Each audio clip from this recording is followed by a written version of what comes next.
Hello good morning स्वागत है आपનું અને કરન્સી માર્કેટના આઉટલુકથી શરૂઆત કરીએ તો આજે શરૂઆતી કારોબારમાં ડોલર સામે રૂપિયો 16 પૈસા નબળો થઈને 86.67 પ્રતિ ડોલરની સામે 86.83 પ્રતિ ડોલર પર ખુલતો જોવા મળ્યો હતો। જો કે ત્યારબાદ રૂપિયામાં અત્યારે જોઈએ તો 86.85ના સ્તરની પાસે કામકાજ જોવા મળતું દેખાઈ રહ્યું છે। ક્લિયરલી ડોલર ઇન્ડેક્સ જે રીતે 99ના સ્તરની પાસે પહોંચતો દેખાયો છે। ક્રૂડ ઓઇલમાં એક ઉછાળો જોઈ રહ્યા છે એને કારણે ખાસ કરીને રૂપિયા પર દબાણ બનતું દેખાઈ રહ્યું છે। અત્યારે જોઈ રહીએ ડોલર ઇન્ડેક્સની ચાલ 98.66ના સ્તરની પાસે પોઝિટિવિટી સાથે ડોલર ઇન્ડેક્સ કામકાજ કરતું દેખાઈ રહ્યું છે અને પરિણામે રૂપિયો જુઓ હજી વધારે આપણને નબળો પડતો દેખાઈ રહ્યો છે। ફેડની બેઠક જે 2 દિવસની છે તે આજથી શરૂ થતી દેખાઈ રહી છે અને ખાસ કરીને ટ્રમ્પ અને ફેડ વચ્ચે જે વાતચીત થઈ છે એના પરથી વ્યાજદર કાપને લઈને અનિશ્ચિતતા ઘણી વધતી દેખાઈ રહી છે અને કદાચ આ બેઠકમાં વ્યાજદરને લઈને નિર્ણય પણ આપણને આવતો જોવા મળી શકે છે ફેડ તરફથી, એટલે ડોલર ઇન્ડેક્સ જે છે તે સ્ટ્રોંગ થતો દેખાઈ રહ્યો છે। યુરોની વાત કરી લઈએ ડોલર સામે તો ત્યાં 2 સપ્તાહના નીચલા સ્તરની પાસે કામકાજ થતું દેખાઈ રહ્યું છે અને 2025નું વર્ષ જોઈએ તો અત્યાર સુધીમાં ખાસ કરીને સૌથી સારો મહિનો ડોલર માટે આ રહેતો દેખાયો છે, એટલે અહીંયા એક ધ્યાન રાખવાનું રહેશે। આપણી સાથે ચર્ચામાં એલકેપી સિક્યુરિટીઝના જતીન ત્રિવેદી જોડાઈ ગયા છે। જતીનજી સ્વાગત છે આપનું, ગુડ મોર્નિંગ। અને કઈ રીતે જોઈ રહ્યા છો યુએસડી આઈએનઆરને, કારણ કે ડોલર ઇન્ડેક્સ ફરી એકવાર 99ના સ્તરની પાસે પહોંચ્યો છે। રૂપિયામાં આપણે 16 પૈસા નબળો ખુલતો જોવા મળ્યો હતો, ત્યારબાદ એક નરમાશ જે છે તે અહીંયાથી આપણને વધતી દેખાઈ રહી છે। કઈ રીતે હવે જે રીતે ફેડની બેઠકની શરૂઆત થઈ છે, 2 દિવસની બેઠક આજથી શરૂ થઈ છે, કઈ રીતે ધ્યાન રાખી રહ્યા છો યુએસડી આઈએનઆર માટે? લેવલ્સ કયા મહત્વના હવે અહીંયાથી? ગુડ મોર્નિંગ આરતી। જો જે હિસાબથી ડેટા સ્પેસિફિક વીક છે આ બહુ ઇમ્પોર્ટન્ટ વીક રહેશે। ટ્રેડ ડીલ્સનું ડેડલાઇન પણ 1 ઓગસ્ટ જે છે એ નજીક આવી રહ્યું છે। સાથે સાથે જ આપણે જોઈએ છે કે અન્ય ડેટા જે છે લાઇન્ડ અપ છે। ફેડરલ રિઝર્વની પોલિસી છે સૌથી પહેલા તો, પછી જીડીપીના આંકડા રહેશે, સાથે સાથે જ એડીપી નોન ફાર્મ એમ્પ્લોયમેન્ટના ડેટા રહેશે અને શુક્રવારના દિવસે નોન ફાર્મ પેરોલ્સ અને અનએમ્પ્લોયમેન્ટના ડેટા। સો હેવી ડેટા સ્પેસિફિક વીક છે। આઈ ડોન્ટ થિંક સો કે આવું કોઈ સ્પેસિફિક વીક મેં લાસ્ટ ક્યારે જોયું જ્યાં ફેડરલ રિઝર્વની પોલિસી ને જીડીપીના આંકડા, એના સાથે સાથે જ નોન ફાર્મ પેરોલ્સના આંકડા અને અનએમ્પ્લોયમેન્ટના ડેટા અને સાથે જ ટ્રેડ ડીલ્સનું ડેડલાઇન 1 ઓગસ્ટ, આ બધું એક સાથે મર્જ થયું હોય। So going into the week આજથી લઈને શુક્રવાર સુધી બહુ હાઈલી વોલેટાઇલ એક્સપેક્ટેશન રહેશે બધા જ એસેટ ક્લાસીસના અંદર, ઇન્ક્લુડિંગ ફોરેક્સ અને કમોડિટીઝ અને રિસ્કીયર એસેટ્સ લાઇક એનર્જી બાસ્કેટ અને ઇક્વિટીઝ। તો આઈ એમ એક્સપેક્ટિંગ કે જે વોલેટિલિટી છે હજી વધતી દેખાશે અને ઇન્ડિયા વીક જે છે એ પણ દર્શાવી રહ્યું છે કે વોલેટિલિટી અહીંયાથી વધતી દેખાશે।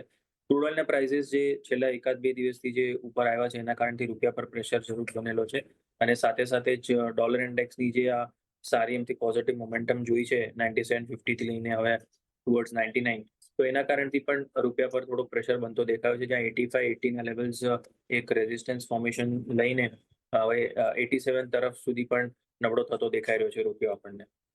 રેન્જ જે છે અહીંયાથી બની રહી છે towards 86.40 on the higher and અને 87.25, 87.30 ઓન ધ લોઅર એન્ડ પણ જઈ શકે છે ડ્યુરિંગ ધીસ વીક, કેમ કે ડેટા સ્પેસિફિકલી જેવા આંકડાઓ જો અગર ડોલર ઇન્ડેક્સને સપોર્ટ કરતા દેખાય છે તો ડેફિનેટલી રૂપિયા પર જે છે અહીંયા પ્રેશર બનતું રહેશે આગળ ચાલતા। સો જે રેન્જ હું પકડીને ચાલી રહ્યો છું એ છે મારા માટે 86.40 અને 86.25। 86-60-65 ને નજીક જ્યારે બી રૂપિયો દેખાય છે ત્યારબાદ એના અંદર વીકનેસ આવવાની ક્ષમતા વધી જાય છે અને 87.25 સુધી આ નબળો થઈ શકે છે। જી આર ઓકે, તો વ્યૂ અહીંયા બનતો દેખાઈ રહ્યો છે 87.25 સુધી રૂપિયો આપણને નબળો પડતો જોવા મળી શકે છે। જે રેન્જ કહેવામાં આવે છે ઉપરની બાજુ 86.40 અને નીચેની સાઈડ 87.25ની રેન્જ છે। આ રેન્જમાં જ આપણને કામકાજ જોવા મળતું દેખાઈ શકે છે, કારણ કે આ સપ્તાહે ઘણા બધા ડેટા લાઇનઅપ છે અને ઇમ્પોર્ટન્ટ ડેટા છે, એટલે વોલેટિલિટી આપણને રહેતી જોવા મળી શકે છે કોમોડિટી માર્કેટમાં। એ સાથે જ આગળ અને વધીને સોનાની ચાલ પર નજર કરી લઈએ તો શરૂઆતી કારોબારમાં અહીંયા પણ આપણને ઘટાડા સાથેનું કામકાજ જોવા મળતું હતું, જ્યાં કોમેક્સની વાત કરી લઈએ તો 3312ના સ્તર જોયા છે। અત્યારે 3316ના સ્તરની પાસે કામકાજ, પણ 3400ના જે લેવલ હતા ત્યાંથી એક ઘટાડો આપણે જોઈ રહ્યા છે। સ્થાનિક બજારની વાત કરી લઈએ તો અહીંયા પણ પોઝિટિવ કામકાજ છે, પણ નાની એવી ખરીદારી અહીંયા પણ બનતી દેખાઈ રહી છે। કઈ રીતે અહીંયા ધ્યાન રાખી રહ્યા છો જતીનજી, કારણ કે 3 સપ્તાહના નીચલા સ્તર અહીંયા આપણે જોઈ રહ્યા છે। ટ્રેડની જે અનિશ્ચિતતા બનતી દેખાય છે, યુએસ ચાઇના વચ્ચે જે ટ્રેડ ડીલ થવાની જે વાતચીત હવે શરૂ થતી દેખાઈ રહી છે. બંને દેશના પ્રતિનિધિઓની બેઠક આજે થવાની છે. કઈ રીતે હવે ધ્યાન રાખી રહ્યા છો? કારણ કે અહીંયા પણ આજે ડેટા તમે જણાવ્યા ઇમ્પોર્ટન્ટ ડેટા, એને કારણે એક વોલેટાલિટી આપણને જોવા મળી શકે છે, પણ અહીંયા પણ રેન્જ કઈ હવે ધ્યાનમાં રાખવી? આરતી, જો હાલ ફિલહાલ છેલ્લા એકાદ હપ્તાથી આપણે રેન્જ જોઈ લઈએ તો વીકનેસના સાથેનું ટ્રેડ જોવા મળ્યું છે, જ્યાં 3400ના લેવલ પછી એક સ્વિફ્ટ સેલ ઓફ ટુવર્ડ્સ 3300 આપણે જોયું છે કોમેક્સના અંદર, ગોલ્ડના અંદર. અને ઇરિસ્પેક્ટિવ ઓફ ડેટા, આ જે રેલી ડાઉનસાઇડની આવી છે એ ટ્રેડ ડીલ્સના જે આંકડાઓ આવ્યા હતા યુએસ યુરોના વચ્ચે, યુએસ અને જાપાનના વચ્ચે, તો એના કારણથી દર્શાવી રહ્યું હતું કે ટ્રેડ ડીલ્સ જે છે આગળ ચાલતા હજી સ્મૂથ રહેશે અને બીજા બધા દેશો સાથે પણ આ ટ્રેડ ડીલ્સ થતી દેખાશે. હાલ ફિલહાલ યુએસ અને ચાઇનાના વચ્ચે જે વાતચીત ચાલુ છે અને એક્સટેન્શન જે લીધું છે એના કારણથી આ ગોલ્ડને હજી સપોર્ટ જે છે એ નથી મળી રહ્યો. અને મેઇનલી ડોલર ઇન્ડેક્સ જે વધી રહ્યો છે એના કારણથી થોડું પ્રેશર અહીંયાથી ગોલ્ડ પર બનેલું છે. હું એમ માનીને ચાલું છું કે બીજા બધા દેશો સાથે જ્યાં સુધી હજી ટ્રેડ ડીલ્સના અનાઉન્સમેન્ટ નથી થતા 1 ઓગસ્ટના પહેલા, ત્યાં સુધી આ વોલેટિલિટી રેન્જ જે છે એ થોડીક અહીંયાથી વધી શકે છે. ઇન્ડિયા સાથે પણ જો આપણું યુએસ સાથે પણ કોઈ ટ્રેડ ડીલ્સનું અહીંયા કોઈ આંકડા સામે નથી આવ્યા કે કોઈ અપડેટ નથી આવ્યો કે એક્સટેન્ડ કરી રહ્યા છે કે ડીલ્સ ફાઇનલ થવાની છે 1 ઓગસ્ટના પહેલા. સો આ પણ બહુ ઇમ્પોર્ટન્ટ રહેશે આપણા માટે ડેટા સ્પેસિફિકલી અને ટ્રેડ ડીલ્સના ઇમ્પોર્ટન્સથી. સો વોલેટિલિટી વધતા ગોલ્ડને જે છે હું જે રેન્જમાં જોઈ રહ્યો છું around 97,000 on the lower and અને 98,400, 500 ઓન ધ હાયર એન્ડ. 98,100, 200, 98 100-200 ના આજુબાજુ મળે ત્યારે એના અંદર સેલિંગ કરવાની સલાહ બને છે અને 98,500 ના ઉપર એનો સ્ટ્રિક્ટલી સ્ટોપ લોસ ફોલો કરીને ચાલવાનો છે. લોઅર એન્ડ પર 97,500 થી 97,600 સુધીના ટાર્ગેટ બનતા દેખાઈ રહ્યા છે મને. અને જો એક્સ્ટ્રીમ કેસમાં 97,000 સુધીના પણ ટાર્ગેટ પકડીને ચાલી શકો છો. કેમ કે ડોલર ઇન્ડેક્સ પોઝિટિવ છે, ટ્રેડ ડીલ્સના અનાઉન્સમેન્ટ થવાના ચાન્સીસ છે. એની અપડેટ ઓન ટ્રેડ ડીલ્સ ફાઇનલાઇઝેશન, આ બધી વસ્તુઓ ગોલ્ડના માટે નેગેટિવ કહેવાશે થોડુંક શોર્ટ ટર્મ માટે. તો એના કારણથી થોડુંક વ્યૂ પોઈન્ટ જે છે અહીંયાથી થોડોક નેગેટિવ અહીંયા બનેલો છે. 33.25, 33.30 એક ઇમિડિયેટ રેઝિસ્ટન્સ દેખાઈ રહ્યું છે કોમેક્સ પર અને 3300 એક સપોર્ટ છે. તો સેલ ઓન રાઇઝની રણનીતિ અપનાવો, બને એટલું 98ના ઉપર જ્યાં વેચો છો ત્યાં થોડુંક સેફ્ટી નેટ બની જાય છે રિસ્ક રિવોર્ડના હિસાબે, એટલે 98ના ઉપર સેલ કરવાની સલાહ રહે છે. ઓકે, તો વ્યૂ સોના માટે બનતો દેખાઈ રહ્યો છે. સેલ કરીને ચાલો. સેલ ઓન રાઇઝ 98, 98,100, 98,200ની આસપાસ મળે છે, તો ત્યાંથી તમે વિચવાલી કરીને ચાલો. 98,500નો સ્ટોપ લોસ, 97,000 સુધીના લેવલ્સ તમને બનતા દેખાઈ શકે છે. તો ક્લિયરલી ટ્રેન્ડ હજી નેગેટિવ સોના માટે લાગી રહ્યો છે.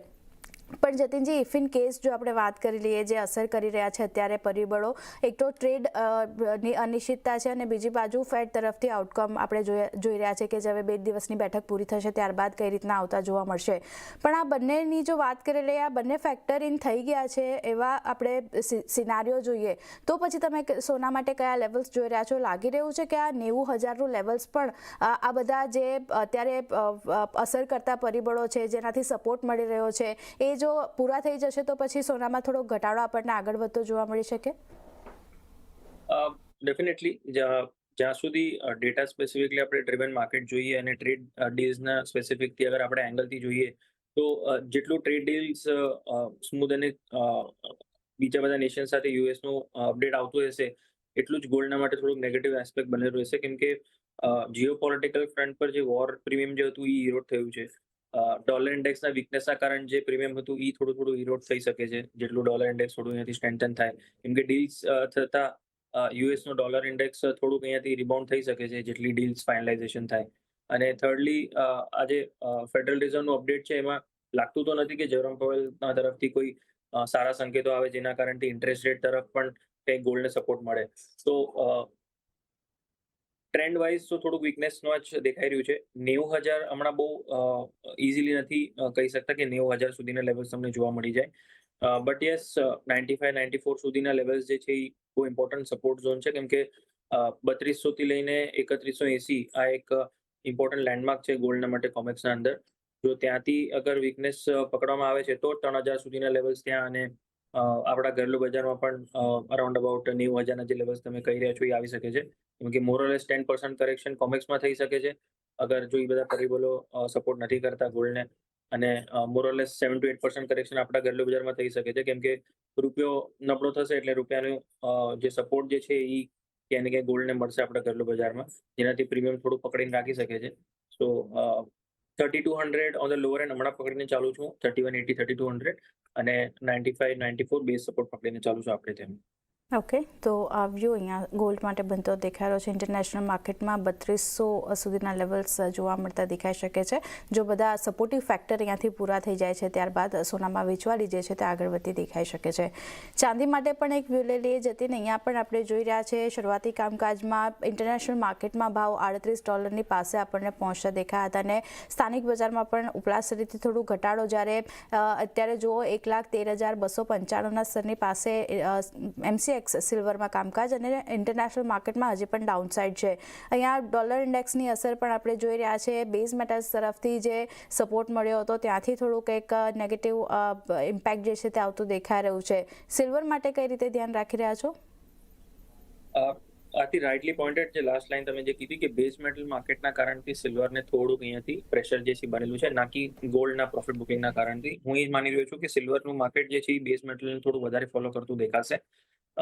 જેટલું આ ટ્રેડ ડીલ્સનું અપડેટ સારું અમથું આવશે અને મેઇનલી યુએસ ને ચાઇના વચ્ચે જે બી ડીલ્સ અગર ફાઇનલ થઈ જશે તો બેઝ મેટલ માર્કેટ સાથે સિલ્વર પણ ફ્લરિશ થશે. ગોલ્ડ માટે ભલે જે બી એસ્પેક્ટ થોડું નેગેટિવ ભલે હોય આ વર્ષ માટે આગળ ચાલતા, બટ સિલ્વર માટે હજી પણ પરિબળો કોઈ બી નેગેટિવ નથી દેખાઈ રહ્યા. જે ડીપ આ મળી રહી છે મને લાગે છે એક બાઇંગ ઓપોર્ચ્યુનિટીના હિસાબે રહેશે, શોર્ટ ટર્મના હિસાબે જે બી ડીપ આવે. યસ, હમણાં ઇમિડિયેટ બેસિસ પર થોડુંક રેઝિસ્ટન્સ જરૂર લઈ રહ્યું છે. 1,16,000 પાસે જે લેવલ્સ ટચ કર્યા છે હાલ ફિલહાલ આ મહિનામાં, જુલાઈ મંથમાં એ થોડુંક ઇમિડિયેટ ટોપ કહી શકાય છે. બટ લોઅર એન્ડ પર 1,11,000 અને 1,12,000 એ રેન્જના અંદર જ્યારે બી આવે છે ત્યારે પ્રાઇસીસ એના અંદર સપોર્ટ લઈ શકે છે, કેમ કે એક સ્વિંગ લો પણ ત્યાં જ બનેલો છે 1,10,000 થી લઈને 1,11,000 પાસે. સો મોરલેસ 1,08,000 ના નીચે હું નથી જોઈ રહ્યો.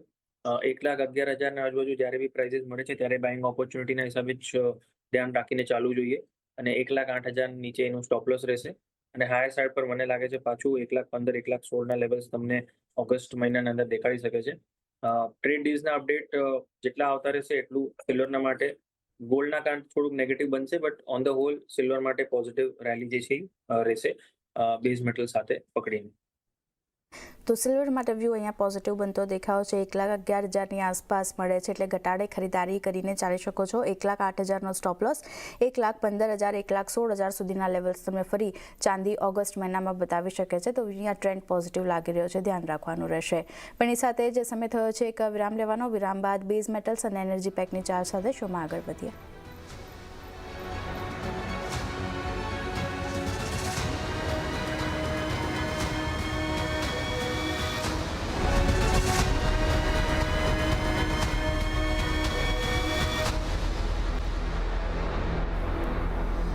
વિરામ બાદ ફરી સ્વાગત આપનું અને આગળ વધીને બેઝ મેટલ્સની ચાર પર નજર કરી દઈએ તો શરૂઆતી કારોબારમાં તમામ મેટલ્સમાં એક સ્થાનિક બજારની જો વાત કરી લઈએ તો થોડુંક અપસાઇડ આપણને બનતું દેખાયું હતું. ત્યારબાદ એક મિશ્ર ટ્રેન્ડ આપણને બનતો દેખાઈ રહ્યો છે, જ્યાં માત્ર કોપર થોડુંક એક નેગેટિવિટી બતાવી રહ્યું છે, પણ બાકીની મેટલ્સમાં એક તેજી છે.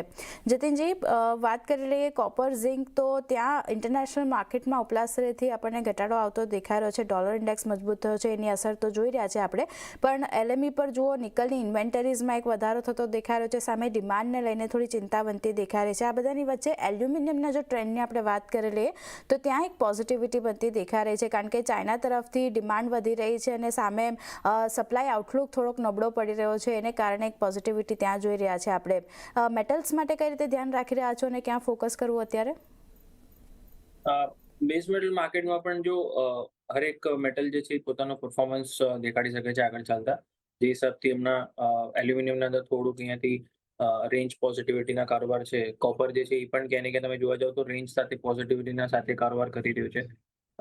રિસન્ટ રેલી જે છે ક્યાંય ને ક્યાંય એપ્રિલ મહિનાથી જે મેજર લોસ બનાવ્યા છે એના પછી એક સારી એમથી રિકવરી ચાલી રહી છે. ટ્રેડ ડીલ જેટલું ફાઇનલાઇઝેશન થતું જાય છે એટલું જ બેઝ મેટલ માર્કેટ માટે સારું રહેશે. અને ચાઇના સાથે જો જે બી અપડેટ આવશે એના કારણથી તો વધારે જ સ્ટ્રોંગ પોઝિટિવ રેલી દેખાઈ શકે છે. 880-885 નો એક બેઝ સપોર્ટ છે કોપરના માટે અને હાયર સાઇડ પર 905-910 નો એક રેઝિસ્ટન્સ છે.